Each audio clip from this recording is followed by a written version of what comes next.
Still see all that. Hmm. What up, what up, what up? It's your boy O, aka the realest, aka O Dizzle, aka the messenger. So don't judge me, judge the message. You're tuning into another episode of Chronic Chronicles, episode 16. 16. Episode 16 to be 16, bro. exact. We would like to extend this platform to local artists, musicians, black business owners, politicians, activists, etc. to come express yourself, be yourself, and promote yourself, as well as give your opinion on topics and issues that matter in our community. This is an opportunity to be heard, as well as to find solutions for our community, to help build our community with economics, serving our community however we can, a chance to not be a part of the problem, but be a part of the solution. Now let's get to it. Part of the solution. That's what it's about. Tonight, ladies and gentlemen, we have a very special guest with a very special situation. I'm gonna let her introduce herself. I just need for you all to listen and support. Let's go. Hold up. Let me say something real quick. Go ahead. This is everybody that's tuned in, everybody that's listening. This is something that's very important. Like this is something that go on around the country all the time. It's something that go on but it's something that's going on in our city, in our community. You know, we from St. Louis. So it's a lot of things going on in the world, a lot of things going on in our community and everything, and we need y'all to really listen, to really tune into this, and we just gonna let her speak on her story, on her life, on what's real to her. You know what I'm saying? Something that she been through and that's real. And You know what I'm going through. saying? And she going through. Like she'll And gonna never keep going stop through. going through this. Right. You know, and I'm not gonna even speak on what she going through because I want her to speak on it. But we want her to introduce herself to the world, introduce herself to St. Louis for all the people that don't know, and really talk about what she got going on and what's real. So thank you for coming on the show. We appreciate you. Oh, Really. I appreciate you guys. Closer to your mic for me. I said I truly appreciate you guys for taking this time out to hear my story.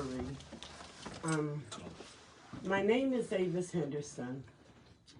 I'm the mother of Miana Trinice Draper. Very good. She was born in a small black community, and so were I. My daughter meant the world to me. As any other mother and daughter, we all had our ups and downs. We had our good days and our bad days. But on April the 9th of 2020, the city of Berkeley tells me that my daughter took her last breath in that city. I question myself over and over every day for the last 19 months because it's going on her 2-year anniversary. Why? My daughter had a son that she would not have left for nothing in this world. Her son was artistic, and she didn't love no one else on this earth.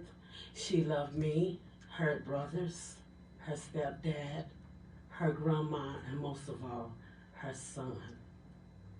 For 19 months, I've been waiting on answers. I've been knocking on doors. I've been sitting on parking lots. I've been crying, and most of all, I've been sitting in a gravesite begging and pleading for answers. I come to the real that I see that I wasn't going to get the answer that I was going to get, but I cannot stop. And anyone out there who has lost a child, who's walking in my shoes, will understand that a mother love goes so deep. And the love I have for my daughter, this is why I cannot stop. She no longer have a voice. She can't be heard, but I can. So I promised myself on her 2-year anniversary, if this case has not been solved and I cannot get the answers that I'm looking for, well, I'm going to keep standing up. Every anniversary, every birthday, every election, every church, every mother that lost a child that's willing to listen to me just to be her voice. The city of Berkeley tells me that my daughter took her life. For 19 months, I've been asking for a report. I couldn't get this report. But when I finally got the report, I went back to the same leading detective who solved her case. and ask this gentleman, help me please to make sense out of nonsense. Because I don't understand. How could a dead girl get up, die 3 times, get up, tie a bow on the gate? Excuse me. Excuse me. What do you mean? How can a dead girl get up 3 times? Explain that to me. What are you saying? That's what I'm trying to ask the world to help me understand. Because in this gentleman report, he said that my daughter was found by someone. And when she was found by this certain person, when she took her to cut her body down, that my daughter was gasping for air. So right there tells me, if you found my daughter, why would you call her brother and not 911? Hold up. I hate to cut you off. Go ahead. Because I want you to speak your truth, and you're going to definitely do that. But I want you to be able to explain to everybody that's listening, because a lot of people that don't know exactly what you're talking about or what happened, or they don't know who your daughter is, they don't know you, they don't know nothing. You know what I'm saying? So I want you to explain it a little bit in a way. Yeah, I want you to explain it a little bit in a way where people can understand it. They can understand like who you are, who your daughter is, where y'all from, like what are you talking about? You know what I'm saying? Like before you get into all the specifics of everything, because we're gonna get there. Trust me, we're gonna get there. But I want you to like kind of explain the situation. Sorry, I'm a little nervous. And explain. Yeah, I know you know it's cool, but be you, do you, and just talk. Get the people the truth. You know what I'm saying? But just speak on everything, because you know you talking you like you went right into it like Berkeley, blah blah, and we want you to do that. But at the same time, we want you to kind of like give a example, like not an example. I ain't gonna say that ain't the right word, but like basically talk about who you are and who she is, and like explain the situation a little better where people can understand what you're talking about. And before that, I would like to know, first of all, thank you again for coming. Both of you are. We appreciate y'all. We really appreciate it. For real. I would like to know how on earth, why, how did you get here? How did you get here? I got here because I got a phone call from my son one night. But like I said, let me give you a little insight on who me and my daughter is. We both came from a small town called Kinlock, Missouri. Okay. I graduated from McClure High School. Between my young age and in my middle adult age, I was a problem child. I had a lot that I went through in my own personal life, but I overcome it all. But the most important thing is to me is when I had this little girl. It's like I knew then, you know, having my son, my mom, he was my firstborn. I first had a son before my daughter.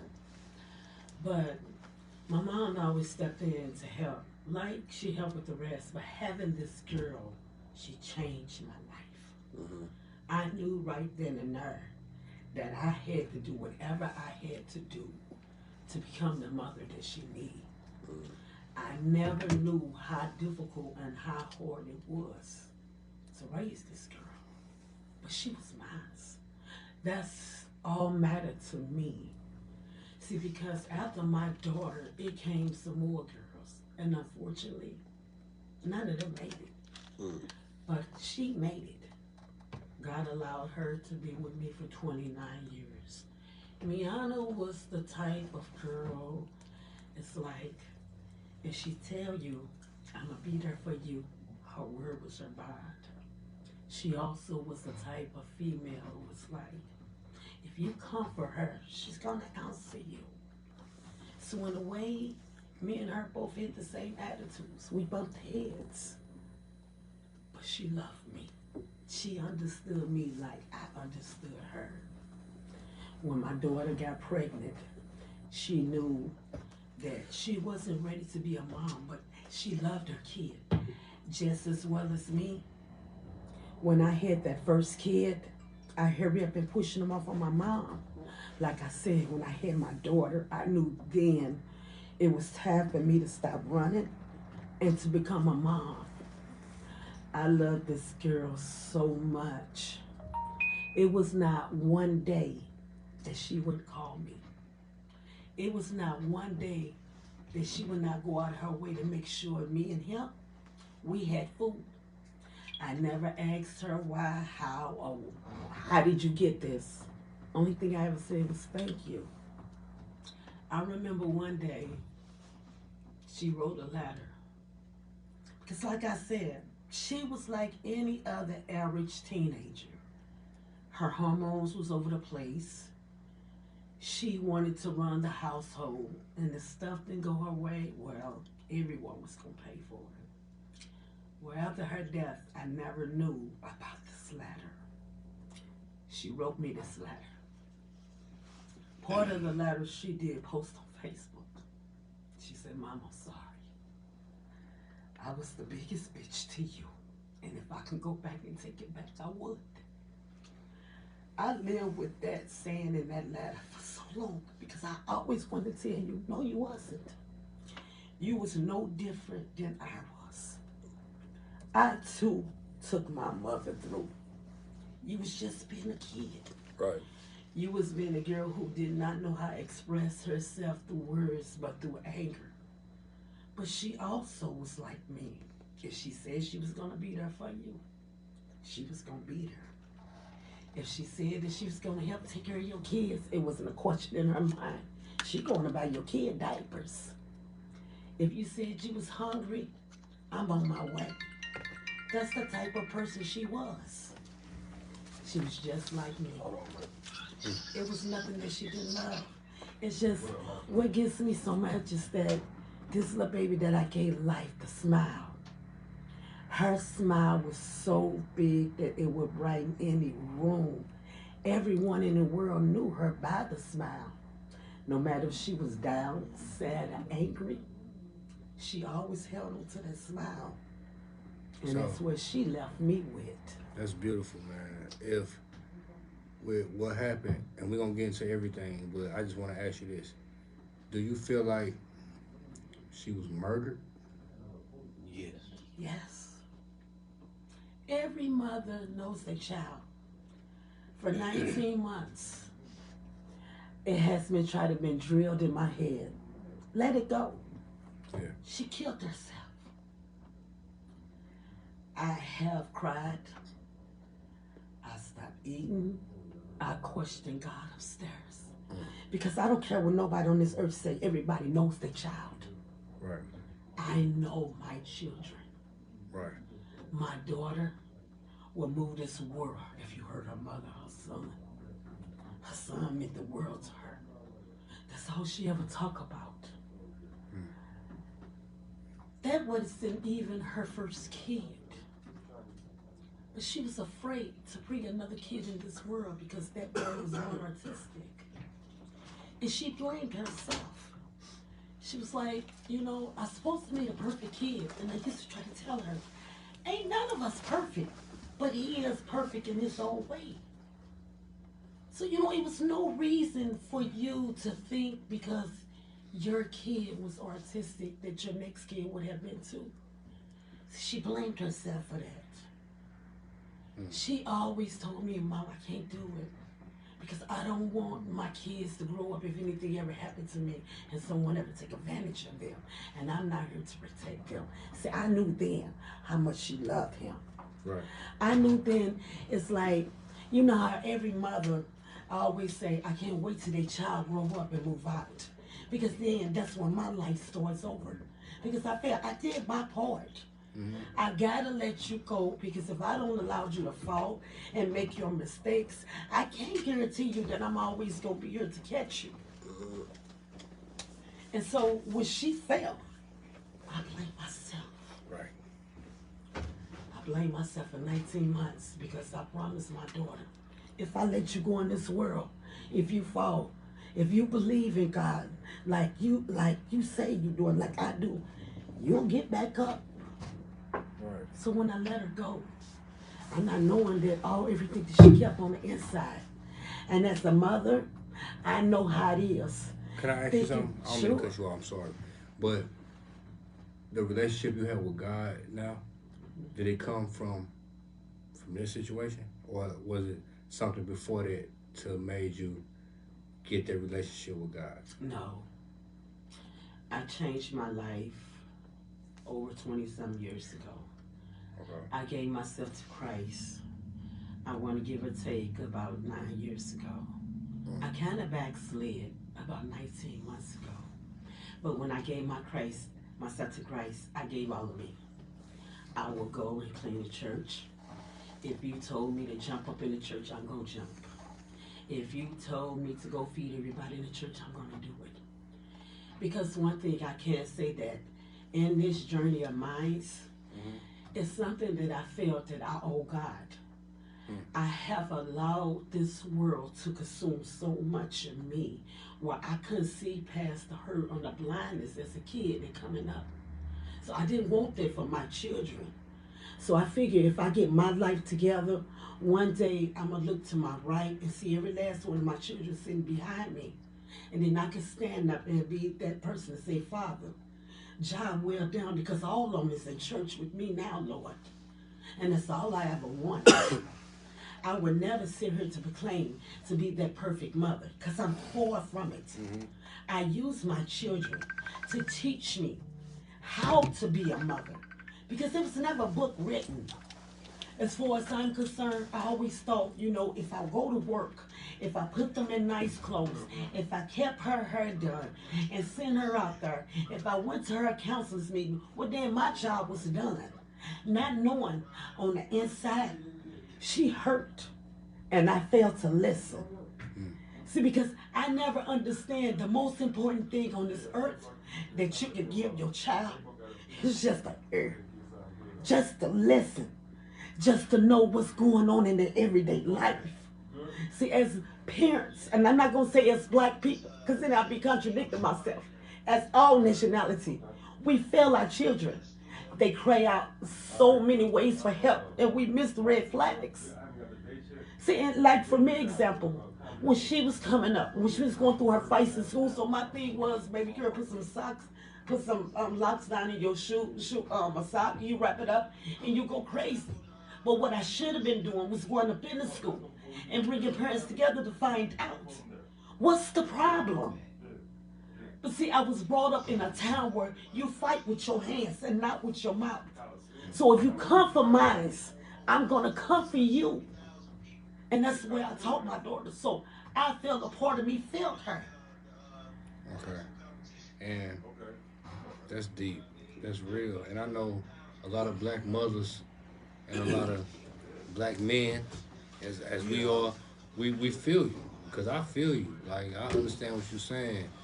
But I just want to say this, and I know you still going to feel how you feel, but I'm just going to say this. I want to say that I don't never want you to blame yourself, because it's hard. It's easy to blame yourself. It's hard not to. And like, you did what you're supposed to do, and you did a lot. But it's still like you're gonna always have that, like, I could have did this, I could have did that, I could have did. You're gonna always have that feeling. You know what I'm saying? But I just want to say to you, and I'm just meeting you for the first time tonight. You know what I'm saying? That's a fact. So I just want to say to you that I appreciate you as a black woman, as a black mother, and everything. Like, even though you going through what you're going through right now, which is hard. Like, I got two kids. I got a 16-year-old son, and I got a 5-year-old son. I got two boys. You know what I'm saying? So I can understand it as a parent. You know what I'm saying? Like, even though, I haven't experienced a lot as far as, like, because I'm young, you know what I'm saying? But I still got kids, and I understand what it's like. I'm married. I'm a married man. So I understand what it's like. You know what I'm saying? But to experience what you experienced, I can't never speak on that. I never experienced that. And I pray to God I never have to. So I wouldn't wish this on my worstest enemy, for no mother to bury their child. yeah. Listen, let me get back to the story. So Go ahead, bro. when you just, I'm saying it's safe to say, like, a lot of times people say things like, well, no parent or no person wants to think that their loved one would commit suicide. You know what I mean? And some people, you may see signs of that. You know what I mean? You may see a person's depressed or whatever. Maybe there's some signs and tellings of that. But it sounds to me like you and your daughter were close. And some parents, every parent should know their child. You know what I mean? If you're a good parent, you know your child. Yeah. So, I mean, how can I say this? I'm with you when you say that you don't think your daughter committed suicide. No way. Yeah, because you know your daughter. And I've heard a couple of things you said about the way she loved her son, the way she loved you. You know what I mean? Like, there's no reason for her to want to commit suicide and to be away from you all, or to have you all go through the pain of not having her around. You feel me? So, continue with your story, please. Mm-hmm. So, like I was saying, you know that song that says who you gonna call when it's time to fight? Mm-hmm. I was that person to my daughter. No matter if my daughter was wrong or right. Like I said, when I gave my life to Christ, whatever she did wrong, I was the first one, me and this gentleman, to step up and turn her in. My daughter respected me for that. Most daughters would be like, you be this, you be that. How could you bring the police to me? How could you turn me in? Like I said, if you break the law, you got to do what you got to do, and you got to pay your debt back to society. See, a lot of people don't know. When I did all that mess in the world in my adult years, even though I paid my debt to society a long time ago, I still am that person who get up like all summer and cut my neighbor's yard and wouldn't ask them for a dime or a dollar, because I still told myself I still own this world for the mistakes that I made. I always say no one on this earth can understand you, because you and your children are misunderstood, and I don't expect no one to. My daughter was far from perfect. It was times when it's like he had to jump up in the middle of the night to stop me and her, because she wanted to walk in the doors. She wanted to be on cloud nine because she liked drinking. I don't have nothing to gain from this. She was a regular wild child. She was. But at the end of the day, She wasn't gonna kill herself. Right. she wouldn't have done that. So before he led me and her, because I'm the type of mom, if you put your hands on me, child or not, we going there. He would stop it. The next day come, she would run in there and beg me, Mom, sorry. Good man. Mm-hmm. And I knew from my heart, I know you was, because number one, I created this little monster. I raised her. I always wanted girls. You know something? Sorry, forgive me. I really have to say that I can really appreciate you taking responsibility for the things that you've done. Of course. Meaning, and when I said it, I mean, like, a lot of parents who lose their children will say things like, my child didn't do this, or they was this and they was that. They didn't deserve it, this was that. You know what I'm saying? But I'm not saying they wrong, but I'm saying let's be real. Right. Because right. then they would make me a liar. Right. See, Because me, for one, I had a whole lot of skeletons in my closets. See, this is what people tried to use against me. Even in a piece of this is in this report. I was the first one to stand up in front of my congregation and let the world knew who I were and the things that I went through and my demons. And for me just standing up, I had so many people asking questions, well, who is she? And why would she tell her life like that? Because I have nothing to hide. So what would I allow my daughter for? She was far from perfect. I remember one day I had to go pick my daughter up out the middle of the street because she was dead intoxicated. And as a mother, you think I wouldn't be ashamed? Yes, I'll be ashamed. But at the end of the day, I don't care about what nobody else thinks, because that was my child. Facts. I wasn't going to leave her laying out there. I would never admit now one of my children are perfect, because they're far from perfect. Ain't nobody perfect. no, she was a child. She was a growing up child, just like you grew up. I grew up. Everybody grew up. Everybody had their days. You know what I mean?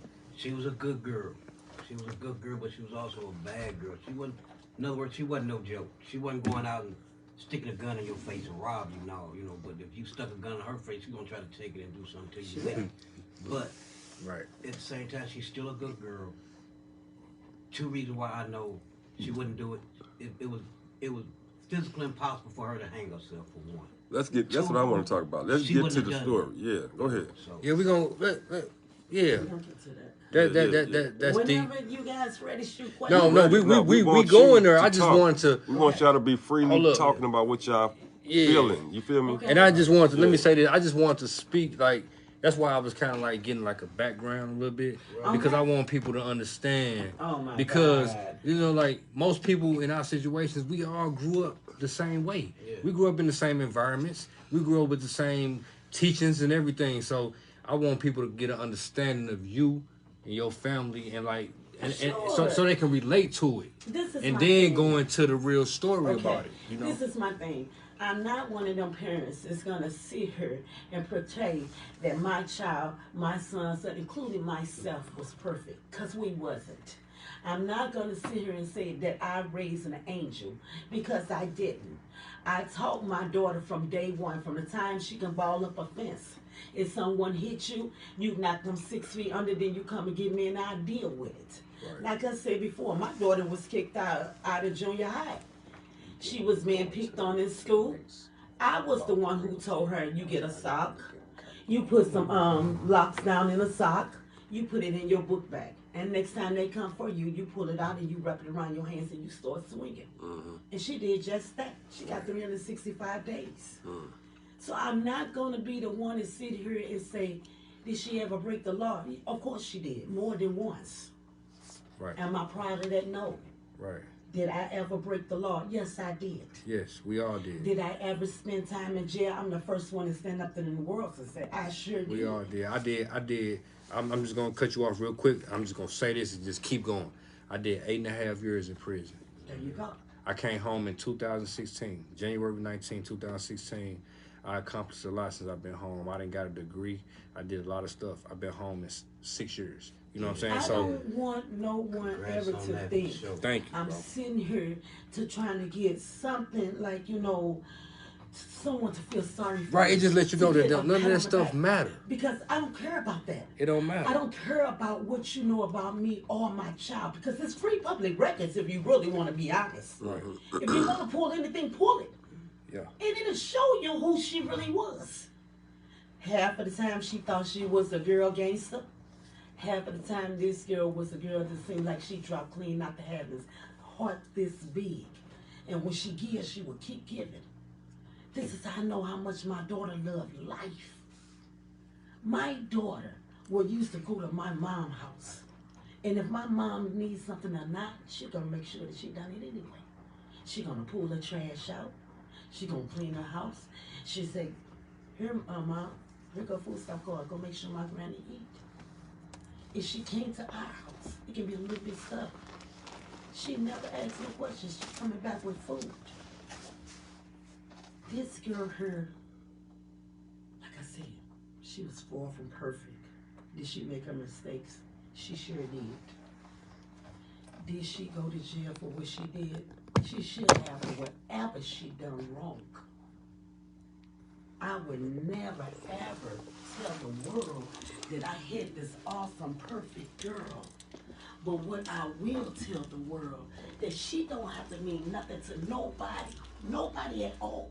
But she means everything to me. When they took her, they took my life from me. How can anyone give that back to me? How? It's no way possible. Okay.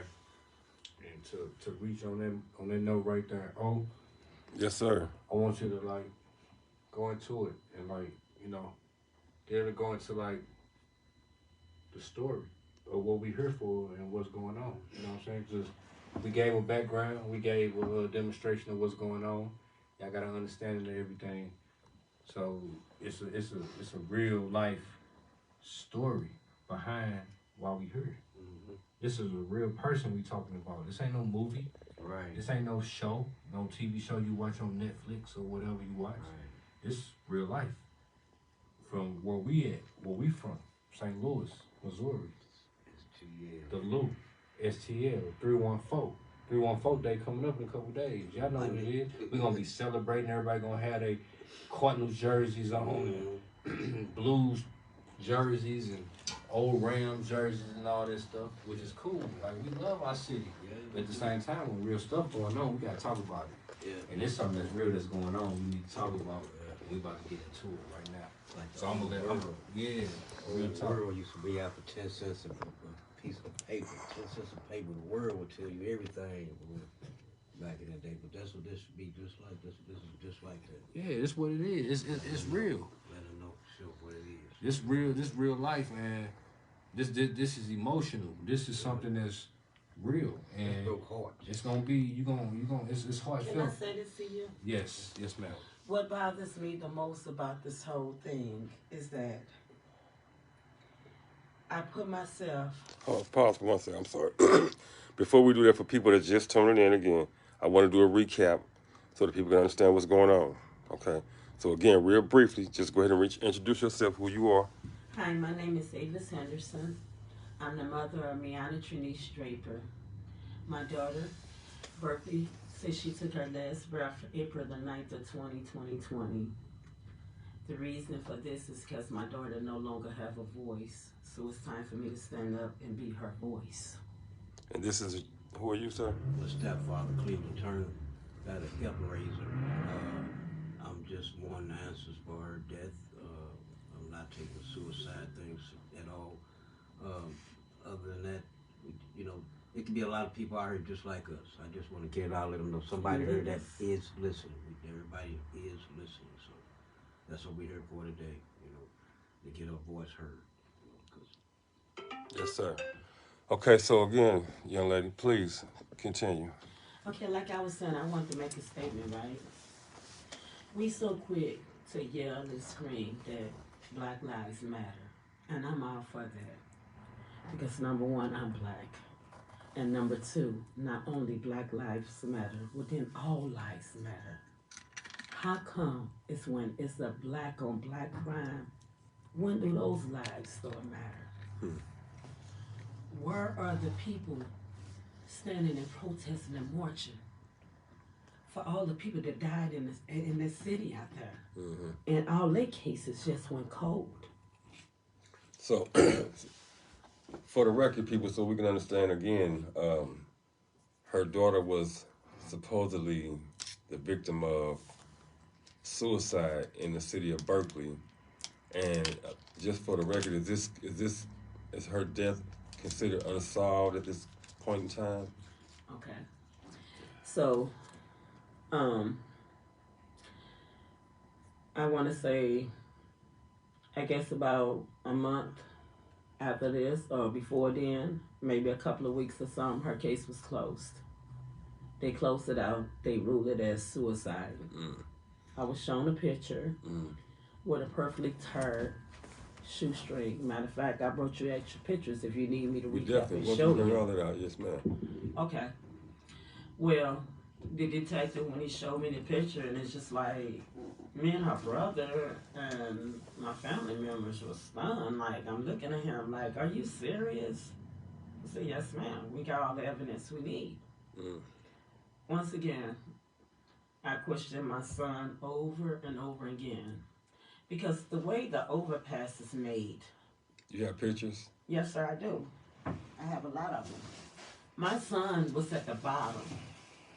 I'm at the top. Hey, hold on, do me a favor. Why don't you take us to the beginning of Okay. where, when the situation first happened? Let's go. Yeah. I'll take it together. Earlier today, April the 9th, 2022, me and him was at home. My daughter had stopped by because she had just got her taxes or whatnot. You said 2020? 2020, Okay. yeah. And it was also food stamp day. Because I have her son so much, and I don't get food stamps. I have a once a month income. So there's one thing about her, because I had her kid, and her kid stayed with me, she made sure that we ate. So she was like, well, Mom, I'm going to come back tomorrow and bring you the food stamp card, and I'm going to give you a little money.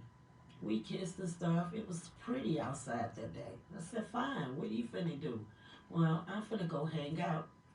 I asked what was the baby. She told me where the baby was. I said, fine. Late on that evening, My son called me. She said her last words when she walked out, Mom, I love you. I love you too, baby. She was all jolly, happy, and cheerful. Not sad or none of that. She wound up leaving. I want to say, give or take, around about 8:30, my son called me, telling my mom, this girl called and talking about Mimi took off running, stating that. Okay, stop. Mhm. That's what I want to get to. So you said around 8:30, your son called you and said that some girl. Who was the girl? The young lady that my daughter was dating, and she called my son and studied out calling 911 or anything. She called my son and told my son that my daughter had called her and told her that her and the baby dad was arguing over the baby, and that he said, well, you can't see him because he got school or something, or you can't see him no more. And she started telling the girl, well, I don't have nothing else to live for, so. Wait a minute. That don't make sense. Go ahead though. That don't make sense, but go ahead. Well, I'm only telling you what's written in the 32-page report. I don't have anything else to live for, so I'm gonna kill myself. Now, what I'm confused about is that these two young ladies shared the cell phone. So I don't How'd she call her? understand. How was you on the phone with my daughter if you guys shared the cell phone and you was the one who was with the cell phone, but she calling you? It just didn't make sense. This young man called, he called my phone. I know him from the hood. He said, hey, Avis, I'm trying to keep your daughter in the house, but she took off running down the street. And I'm sorry, what relationship does your daughter have to the young man that called? They was all at his house partying together. Okay. They was all in his house party together.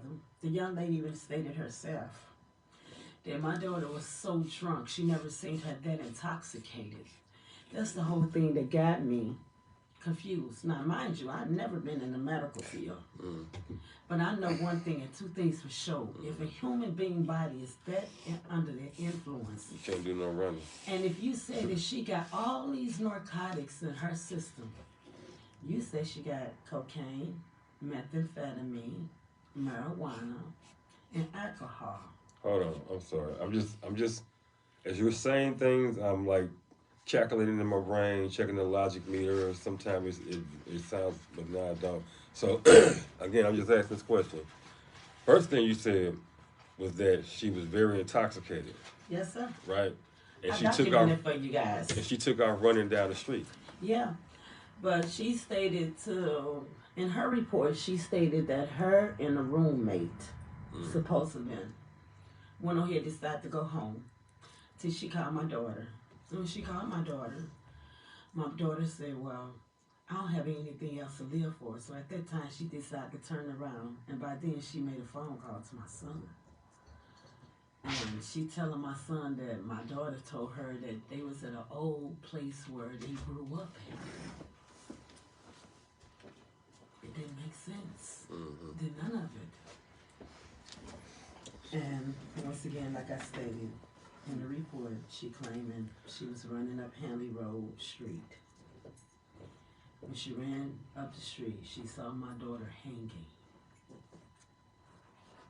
I asked the detective, I don't know anything about the law, but what I do know is how to go to a library and do my homework and read and study. If you stated... Hold up, I'm sorry. I just gotta stop you again. Okay. She was riding down the street and she saw your daughter hanging.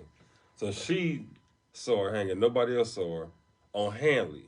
No, Right. no one. No, but you Not said you did say the one street Hanley though, right? Yeah. Okay. She was found more than one place. The girl stated that she found her. When she found her, she cut her down and she was gasping for air. She was gasping for air and she was choking on her saliva. Well, if she was doing this, sweetheart, she was alive when you got to her. Then she went back and stated that she found her. My son pulled up. My son ran up some hill, and her and my son together took the string off and brought the body down. Then it stated in the report that they found my daughter up under the overpass. Now I don't know exactly where they found her, if they found her hanging, if they found her swinging, or if they found her on the overpass. But what I do know is that a detective walked in there and showed me this shoestring that's perfectly tied. This is the overpass that the young lady found my daughter at. If you can see right here, this is where my son found her. And till this day, someone moved this spot. This is where my son found her. This is my son found her and the young lady together. The young lady was holding her, rubbing her head, screaming and hollering, I should have been the bigger person. He wrecked his car on the curb and jumped out. He tried to give CPR, but he said, Mom, it was too late. Her body was cold as a touch. She was ice cold. So let me put you in the right scenario. Trying to get up that hill to tie yourself a knot and hang yourself is like trying to run up the side of the arch. That's how steep that hill is. You being drunk. This is the bridge we're talking about. Oh, I gave it to you in black color. I made it in color so you can see it. Yeah, I'm looking. It's virtually impossible for her to do that. And now, Look at the shoestring. if she running up handily, she would have to climb up this fence. Now, mind you, this fence got a hook on it too. So keep you you're from going going up on, this fence right. and a hook. So Right. she would have to climb up over this fence, but she's drunk. She got cocaine and all this stuff in her Right. to tie this knot. Right. And another thing is, she was a decent sized girl. She wasn't fat, nice, figure woman. It's no way you're gonna tie no shoestring around your neck at the incline. Remind you, the incline is like trying to walk up the side of the arch. That's how the incline is. How much would you say she weighed about? She probably weighed about, Mimi probably weighed anywhere about 160, 165. She was somewhere kinda around thick. there. Yeah, she was a thick. 160, how tall? She was But my height, about but a little taller than me. Wait, what's your height? I'm 5'6". 5'6", Yeah, I'm she's gonna say thick. about 5'7". 5'7". 5'7", 160. Yeah. Yeah, about 165. one. Yeah, she was a big That's a nice. girl. That's a nice size. And the Right. shoestring. Let me Anyway, say back this. to what I was Go ahead. stating. Go ahead. Yeah. So, in the report, it also stated that one detective with the evidence stated that at the crime scene, the only thing he found was sandals and a cell phone, nothing else. But one of the leading detective said, I don't want to mention no names, the leading detective stated that after talking to my son, which my son's so confused about this, after talking to my son. I'm sorry, excuse me. I just Okay. got a question. Would it be wrong to mention his name if you feel an injustice? If there's no, I mean, see this. Let me say this, because this is the thing. Like, we was just talking about this on another show earlier, and I'm gonna be real quick. Okay. Where do we get the people that's in the so-called power to do the right thing? Exactly. If we don't call the name out, then his ass ain't gonna do right. He gonna keep on sliding and slithering on through this motherfucker. You feel me? Well, I got all of that. Go ahead. I got a paper trail. Yeah, Trust and believe, yeah. I got a long paper trail for you. Go ahead. So anyway, Detective Irvin stated in his final report that he canvassed the area, that he found pieces of shoestring tied up to a utility pole. And he cannot locate shoestrings nowhere else.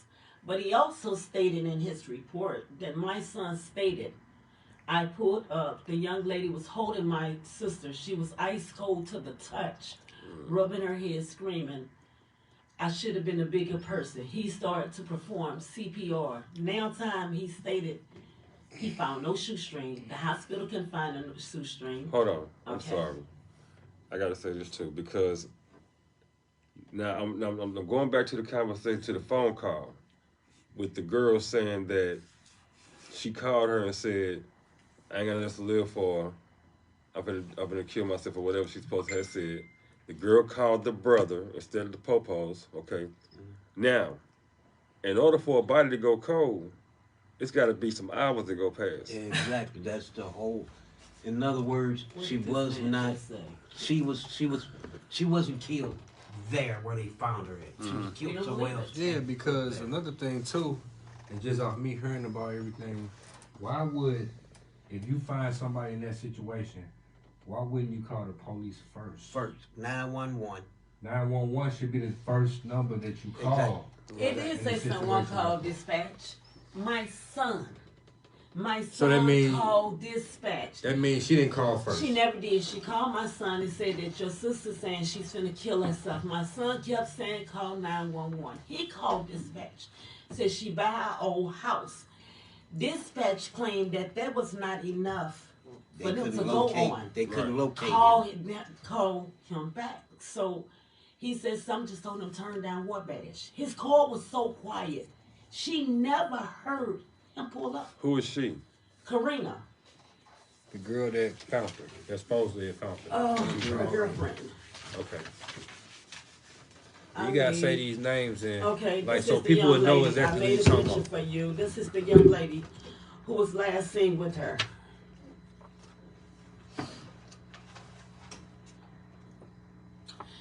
This is the one who gave a 32-page report that the detectives typed up. The story gets even better with this young lady here. It gets even better. This is what they go by her determining suicide is by what this woman here said. Which is, that means nobody was doing no detective work. Nobody was doing My no question police exactly. work. So again, when the detective said that he pulled up on the scene and he found a shoestring on a pole. On a pole. Let me say this. My mother was a police 21 years. When you call me, I call two people that I know that's police officers. One retired, well, two of them are retired. Mm-hmm. One of them is a investigator, chief investigator. One of them is a retired police officer, my mother. Yeah. I emailed her the report. She read the report. You told me when I first got the report, you said before you get to a certain page, you're going to be like, oh, hell no, this some bullshit. My mother, she was at probably page 4, and she was like, oh, no, this some bullshit. Oh, yeah. She said it's the sloppiest report she ever read in her life. Yeah. In 21 years. That was a report that was not supposed to get to her. Mm-hmm. You see what I'm That's saying? what That was the whole thing. That Wesley report Bill she always got, come in at. Mm-hmm. that report she was not supposed to get. I don't believe so. They were supposed to give her another type of report, but when he realized he gave her the wrong report, that's when they started back trying to call her this and this and that. He didn't do his job in the first place. She was not found. Didn't get murdered there. She got killed somewhere else. And another thing, when he stated in the report, right? He stated in his report that my son told him that he took multiple shoestrings from around my daughter's neck. Now, in the beginning of the statement, it says that my son said that he drove up. The young lady was stroking her head. He pushed her out the way to start giving my daughter CPR, but her body was so ice cold. But also in the report, it says that she was found up under the bridge with a urine stain. But then his report went back to is that she was cut down from the top of the bridge. And from this picture I showed you that he brought in a room that he got in his report that he got 400 some pictures of was his evidence. Let me pause you again. I want you to hold that picture up. Put it a little closer to my phone for me. All right. Now, y'all take note of this. You got the color one right there. Yeah. Here. Thank you. Take note of that shoestring right here. And the bridge. And the bridge and the fence. Take note of that shoestring and that fence. And now notice she said her daughter was taller than 5'7"? Yeah. Taller than 5'7", 165 pounds. Now, I know just from doing tree work and working all that, if you put something on that fence and pull it at 165 pounds, it's going to show something with one of them links being damaged or something. There's no link damage at all. Anything. Yeah. And you got to climb up there, too. It just don't make sense. You see no evidence of climbing. Yeah. They stated she was cut down. Thank you, brother. She was first cut down by the girl. When she first cut my daughter's bodies down, my daughter was gasping for air. Let me say this to you too. I'm sorry. I'm not trying to cut you off. My mother said this, and I'm gonna throw this in there. She said she cut her down, right? She was cut down. Yes. All right. Now, dead weight, when you cut it down, it's not gonna be the same as weight when a person's alive. Alive, right. You see what I'm saying? Right. Also, she said there would be some type of bruising because she's gonna hit that ground because you can't hold that body up. So there should have been some type of bruising to indicate whether or not, And she said there would be dragging marks. Yeah. It was. Yeah. My son told the detective. He said, "Detective, it looked like somebody was struggling trying to bring her up the hill in the back. How did she get bruise mark in the back of her legs? How did she get marks on her face?" But the report that Detective Irving wrote on my son was so disgusted by the report, he took it and threw it. It took us half of the night to put this. Why did your son get disgusted at the report? Because that wasn't what he said. It wasn't what he said.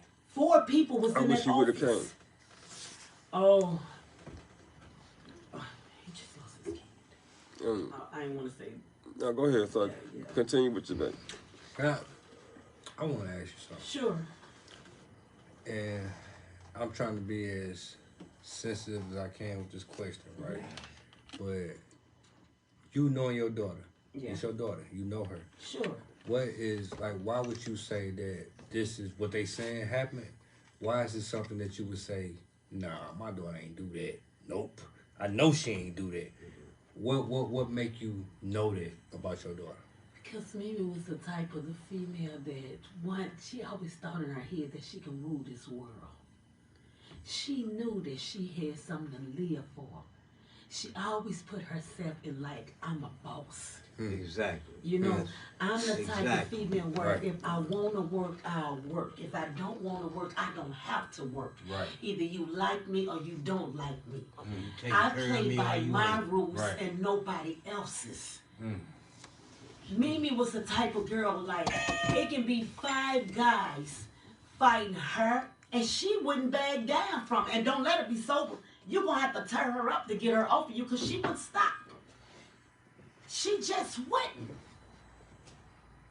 My daughter would get up in the mornings and would walk a mile with no shoes on her feet. She loved life. She loved being in nature. This girl loved holidays and don't let his birthday, because it's in January, New Year's come around, Christmas or her birthday. It's like the world was hers. Her favorite word was, "It's my birthday, bitches." My daughter had a heart. She loved not only men, but she loved females too. She was a prejudice to none of it. Right. She trusted whoever. She love life. Let's get back to the story. Let's get So, to it. what's wrong? No, I said let's So, get to it. the fence. Let's get back to the fence. The detective. Yes, sir. Go Detective ahead. Irving. Continue. So, Detective Irving, as I was reading the report, I went back, like I stated to you. The report, I should have stopped at page 4, but this report blew my mind so much where I went back like I was in high school. And I did his job exactly for him. I wrote down exactly what happened on the pages, how many times that this report contradicts itself. How many times can one dead person, first you stated that she was found by Karina. She cut herself down. She was gasping for air. See, I even marked the pages so you can go back and look from page 4 to page some says this, but then if you're going through the report, page 7 and page this says that.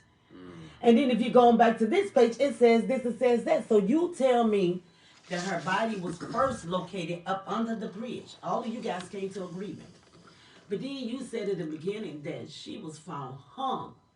She was cut down. So either she was, I'm still trying to picture in my head, how can you hang yourself from this gate like this and get cut down? And how could one person bring a body of dead weight down a hill? But then she stated that the young lady tells him that my son and her brought the body down together. So I questioned him, right? I said, Detective, one thing that I do know that the fire department has dummies. They have dummies of a certain body weight. I'm asking you for a demonstration. Give me a shoestring, wrap it around my daughter's neck, and let's see if this shoestring can actually hold her body, hanging or sitting. His answer was to me, no, I won't do that for you because your son brought the body down. I said, Detective, I was sat in the same room when my son gave you a statement. My son told you it was 4 people under the bridge, not at the top where you stated she was Okay, brought hold back. on. Okay, now we have a situation. I'm sorry. So I'm trying to figure out why it is that we go from the bridge to under the bridge. And okay, I'm understanding. I see where you got the highlights and everything as far as Where the body was the first found. contradictions. Absolutely. Yeah. So The body was first found at the top of the bridge. there has to be a reason why. There's a semi cover up? Is there a cover up going on? We trying to figure out what's going That's on. exactly it. They That's didn't do exactly their what y'all job. wanna ask. This is why I came to you, gentlemen. Right. Because I haven't left me and him together in front of the police department. I mean, it has been days where it has been so cold where I just stood out there and cried. Because my thing is, if you say my daughter case is closed, and if she committed suicide, well then release everything to me. Let me get someone who know about this to help me figure it out because I know. I don't care what nobody say. Her brothers know. Her brothers today can't wrap this around their head because they was like this. They can't get the fact that their sister is gone. Okay. Let's do this. But Go ahead. No, you go. But like I stated before, in this gentleman report, he stated that the young lady, I don't know how she went from, mind you, she said she was going back home with her friend. My daughter took off running. She called my daughter. My daughter said, I'm over by where we used to play as kids, as childhood. With one phone, remember, one Wait, phone. One phone we got. Okay. We got one phone. Now, mind you, they shared the phone because at this time, neither one of these girls worked. So, she and the girl name is Shooter. I was the one who told Shooter. That was her nickname. Your Her daughter? real name is Shannon. This is another girl. Wait a minute. Oh, okay. The detective threw her in the report too. Her name is Shooter. They Like, call her Shooter. She's a white girl. That's a nickname. Why they call her that, I don't know. a white No, I girl. mean they Her shoot name's people. Shooter. Yeah, they call her Okay, Shooter. okay, go ahead, I'm just- Okay, that's a whole story. That's Right. but her real name is Shannon. Okay. I'm the one. Me and my sisters went to Shooter house. Shooter confessed it. We call a detective. Confessed it? What do you mean confessed? This is what she said. Your daughter came here, and when they first came together, one day her and Karina was in the kitchen planning stuff, and Mimi just holla out. We call her Mimi for short, Mihana. Okay. Mimi just holla out, Shooter. If anything happened to me, let my mama know that this bitch done it. So they was Okay. laughing and playing about Pause. This bitch being Shit. it. Being Karina. Karina. So Okay. Now, why would she say that? I don't know. Okay. So Shooter, when she found out, this is how I know that when the detective told me that Karina was in the car with her the night of my daughter's death, you lying, number one. Because Shannon, the girl, the white girl Shooter, never even knew that my daughter was dead. She didn't even know that Mimi died that night. So I said, detective, I'm at this girl's house. I got my two sisters with me, and she's still repeating the same thing. If anything ever happened to me, let my mother know. Karina got something to do with it. Okay. Question. Damn. When you went to Shooter's house, and you what happened when you went to Shooter's house? Tell me what happened when y'all went to her house. When we went there, this what happened. Shooter told me, well, Karina came No. back. Knock on the door. We knocked on the door. She let us in. Okay. She took us downstairs to where they were staying. The thing is, Karina had already went to the house. She never told Shannon that Miana was dead. Okay. So pause for us. I'm trying to put everything in perspective. Okay. So the people can be with us. So, after your daughter died, Karina went to Shannon's house. Shooter's house To by Shooter's house. herself. By But herself. in the report, Okay. she stated that her and Shannon was already together. Her and Shooter was together that day. She was on the phone with Mimi. They was looking for Mimi. Okay. Now, the reason I'm saying that is because the reason I'm asking this question and getting all this clarification is because we got a police report, right? And then we have a suspect. I'm assuming. You know what I'm saying? We call it suspect. Yeah, what you guys are calling a suspect, who you believe is a suspect. We have their, what you call it when they statement. Statement. Okay. Yeah. So again, in her statement, she said that she and Shooter was together. Karina's statement. Right. In Karina's This is statement, she what said she and Shooter was They together. never even bothered. Detective Irvin lied to me from the beginning. Okay. He lied to me. He told me that he went and interviewed all of these people.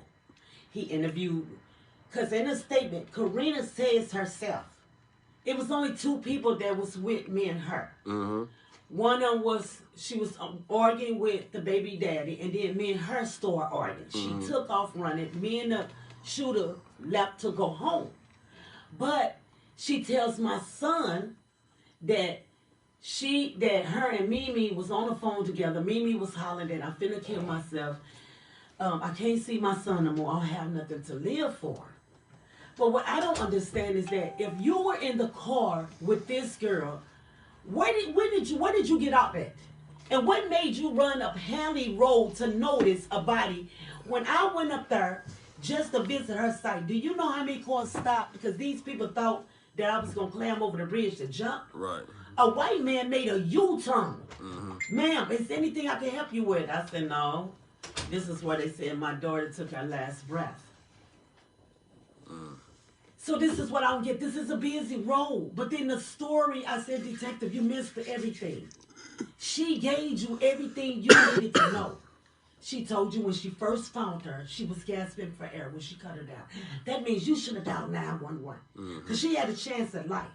Then she tells you that her and my son took the body down. They cut the body down together and brought the body down the hill.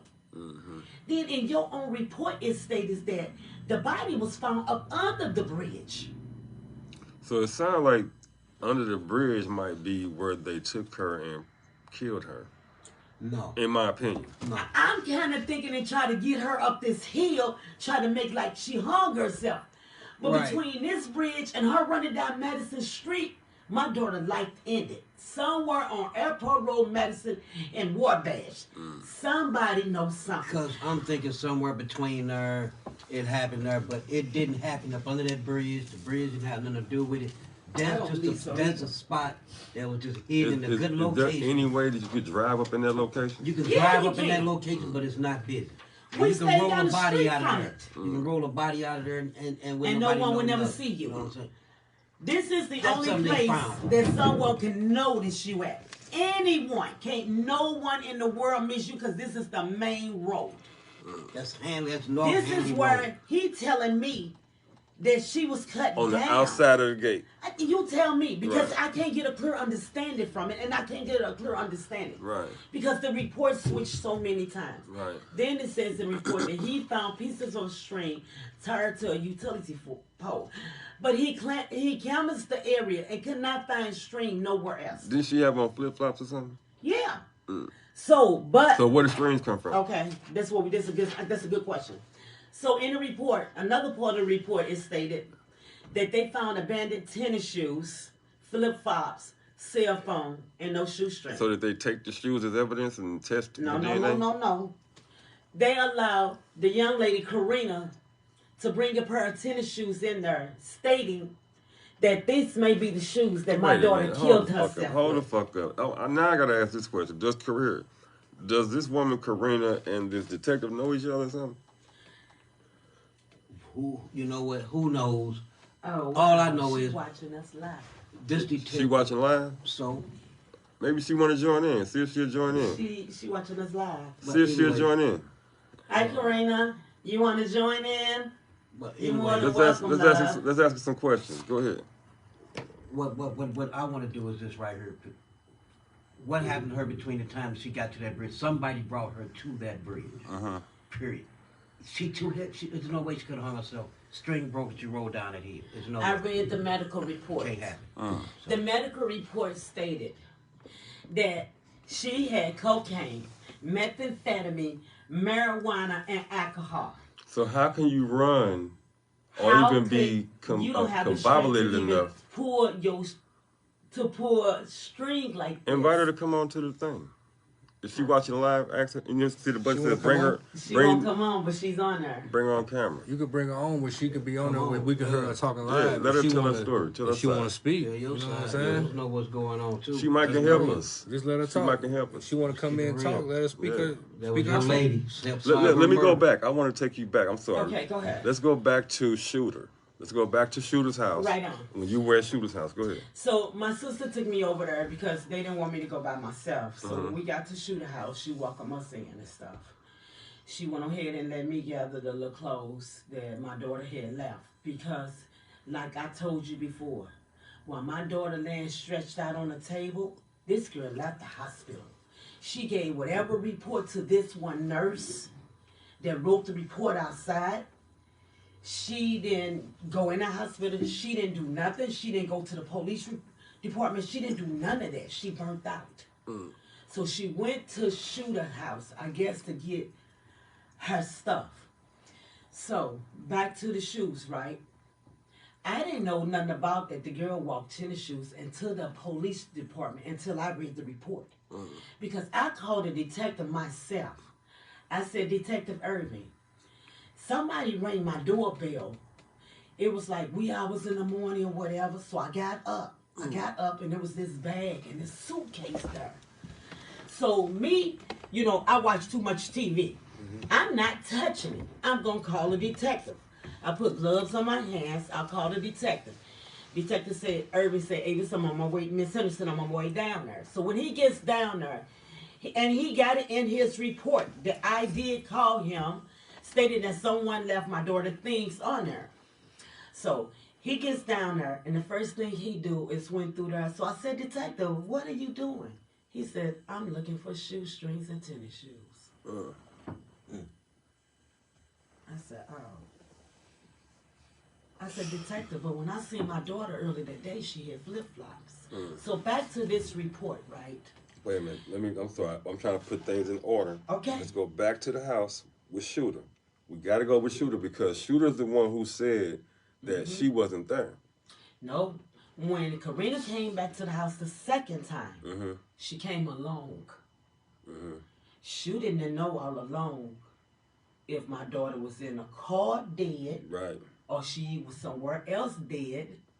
And she said she asked Karina, where is Mimi? She said she was acting funny. She ran downstairs, she grabbed something, and she left right back out the house and left. So did Shooter ever get interviewed? No, the detective said he did. So he claimed he interviewed her. Yes, he claimed that he interviewed everybody in this report, including him. So they can just lie about like I interviewing got people. 32 That's pages. exactly what he did. That man never talked to me. I got 32 pages. That detective never talked to me. In his closing case, this is what he said in his final report, that he came to my home and he was telling me what the medical exam said and what he came up with, and I was felt out and he had to assist me in the house. I looked at Did this not man happen. like he was crazy. You ain't come to my home. That did not happen, none whatsoever. And that's my whole thing about the whole situation is that they did not do his job. That's why the report that we got, we wasn't supposed to get. Well, You know what I'm saying? Yeah, let me ask you something. I want to turn this on you. So, why would you think that they would even lie about that? Like, why? What's the reason Because for they that? didn't do You their can look job. at it. You can look at it like this right here. How many murders have Berkeley solved in the last 2-3 years? None. All he doing is sitting there. I'm gonna tell y'all the getting real a reason paycheck. why. Hold on. Let's go. And There we go. an exact same thing. Let me tell you the real reason. Come why. on. Let's go. The real reason why that they don't give a damn about her, let's keep this 100. Number one, my daughter came from a black poor family. She came from a family who used, and that person who used was me. I don't have nothing to lie, and I don't have a damn thing to hide. I was a trouble kid. I was in and out of jail. I have broke the law above and beyond. So having a mother like me and raising a daughter like that who was constantly in trouble with the city of Berkeley, they didn't give a damn about her. Because what I didn't understand, like I told detective, before the service, you already made up in your mind that this case was closed.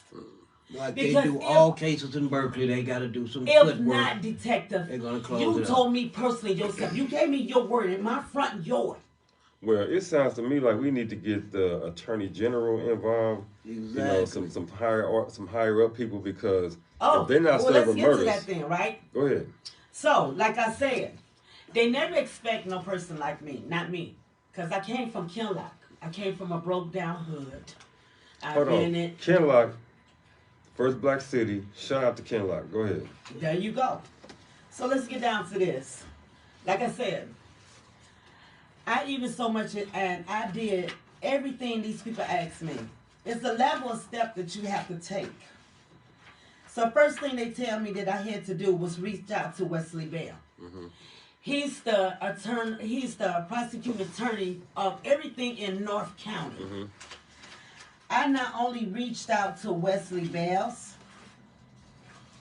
but I have called his office, and I have called his office, and I have called until I got the runarounds. Until I got so mad one day, because here go all of my cover sheets to everybody who I didn't inbox, who I didn't fax, to the mayor, to the government, to Wesley Bell's. And it gets better than that. I even reached out to the government. So Wesley Bell office, they called us in for interview, and he was there. The man tells me the reason why that they won't get involved because they don't have enough evidence that she did not hang herself. But yet he tells me he went out there on a Friday. He just don't see how it's possible that she could have done it. He looked at that report and said the same thing. This don't look right. Oh, yeah. He said, this don't look right, but I'm going to rule it a suicide because I'm not going to, this is exact words.